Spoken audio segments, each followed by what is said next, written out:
ብዙዎቻችን መንግስት ትኩረቱን በሙሉ በኮሪደር ልማት፣ በመንገድ ማስፋፋትና በከተማ ውበት ስራዎች ላይ ብቻ አድርጓል ብለን እናስባለን። ልማቱ ለሰው ነው ወይስ ለመንገድ የሚለው ጥያቄም የብዙዎች አእምሮ ውስጥ የሚመላለስ ዋና ጉዳይ ሆኖ ቆይቷል። ሆኖም ግን ከተከናወኑት አበይት ስራዎች በስተጀርባ በዝምታና በከፍተኛ ጥረት የተገነቡ የዜጎችን እውነተኛ የዕለት ተዕለት ችግር የሚቀርፉ ድንቅ ሀገራዊ ሁኔታዎች አሉ። በዛሬው ቪዲዮአችን ትኩረታቸውን ሙሉ በሙሉ ሰው ተኮር በሆኑ የብዙዎችን ህይወት በቀጥታ የሚቀይሩ የህዝብን ስቃይና እንግልት በመቅረፍ ተስፋ በሚመልሱ 3 ግዙፍ ሜጋ ፕሮጀክቶች ላይ እናደርጋለን።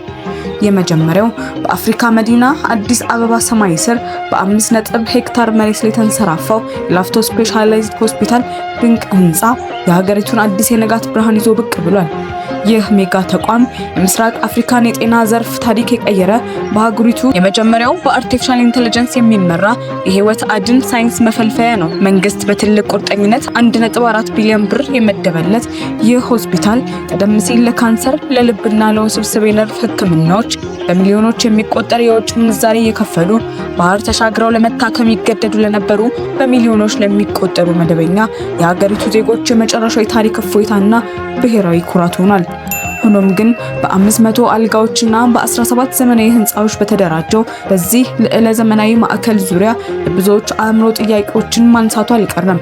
ለመሆኑ ተራው ዜጋና አቅም የሌለው ማህበረሰብ ይህን የሮቦቲክስና የኤአይ ቴክኖሎጂ የታገዘ ህክምና በነፃ ወይም በዝቅተኛ የጤና መድን ማግኘት ይችላል ወይንስ ተቋሙ ለባለ ሀብቶች ብቻ የተከፈተ ነው የሚለው የህዝብ ዋነኛ ጥያቄ ሲሆን፣ መልሱም የሆስፒታሉ አስተዳደር ህክምናው ለሁሉም ተደራሽ እንዲሆን ከዚህ ተጠቃሚነት አኳያ የሚዘረጋው የአሰራር ስርዓት እያንዳንዱ ሰከንድ በዘመናዊ የህክምና ጥበብ ታግዞ ሰዎችን ህይወት ከሞት አፋፍ እየታደገ የህዝብን ስቃይና እንግልት ለአንዴና ለመጨረሻ ጊዜ መቅረፍ ታላቅ ተልዕኮን የሚያሳካበት ወሳኝ መንገድ ይሆናል።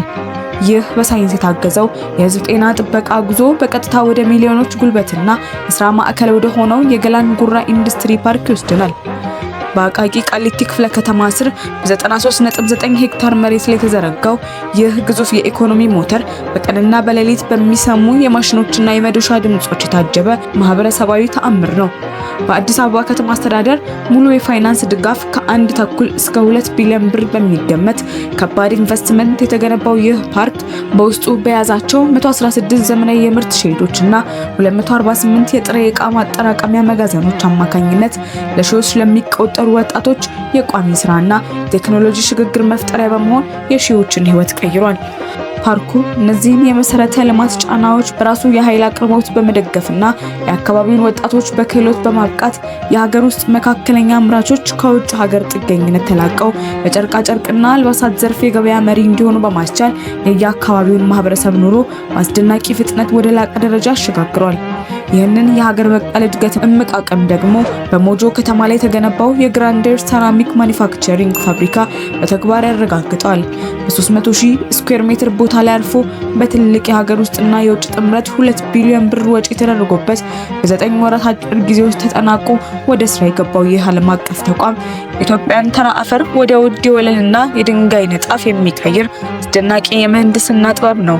እጅግ አስደናቂ እውነት ፋብሪካው የሚጠቀመውን ጥሬ ዕቃ ከ80% በላይ በ100 ኪሎ ሜትር ራዲየስ ውስጥ ካለው የሀገር ውስጥ አፈርና ድንጋይ የሚያገኝ በመሆኑ ለአካባቢው ገበሬዎችና ማዕድን አውጪዎች ታላቅ የገቢ ምንጭ መፍጠሩ ነው። ፋብሪካው ለአካባቢው ጥበቃ ትኩረት በመስጠትና ምርቱን በቅናሽ ዋጋ በቀጥታ ለሀገር ውስጥ ገበያ በማቅረብ ለሴራሚክ ግዢ ወደ ውጭ ሊፈስ የነበረውን የዶላር እጥረት ያስቀራል። ይህም ተራው ህዝብ ጥራት ያላቸውን የቤት መገንቢያ ቁሳቁሶች በተመጣጣኝ ዋጋ እንዲያገኝ ከማድረጉም በላይ የሀገሪቱን የኮንስትራክሽን ዘርፍ በራስ መተማመን ከፍ ያደርገዋል። በአጠቃላይ እነዚህ 3 ግዙፍ ሜጋ ፕሮጀክቶች በአንድነት ቆመው ለዓለም የሚያስተላልፉት አንድ ታላቅ የድል መልእክት አለ። እሱም ኢትዮጵያ ዛሬ የህዝቦቿን ጤና በልዕለ ቴክኖሎጂ እየጠበቀች የወጣቶቿን ጉልበት በኢንዱስትሪ ፓርኮች እየጠቀመችና የገዛ አፈሯን ወደ ወርቅ እየቀየረች ወደማይቀየረው የብልጽግና ከፍታ ላይ በጽኑ ክንፎቿ እየበረረች መሆኗን ነው። ህዝቡ የሚያነሳቸው የፍትሃዊነት፣ የተደራሽነትና የዘላቂነት ጥያቄዎች በአግባቡ ሲመለሱ እነዚህ ከ4 ቢሊዮን ብር በላይ የፈሰሰባቸው ፕሮጀክቶች የሀገር ብቻ ሳይሆኑ የእያንዳንዱ ምስኪን ዜጋ የኑሮ ዋስትና መሆናቸው የማይታበል ሀቅ ይሆናል።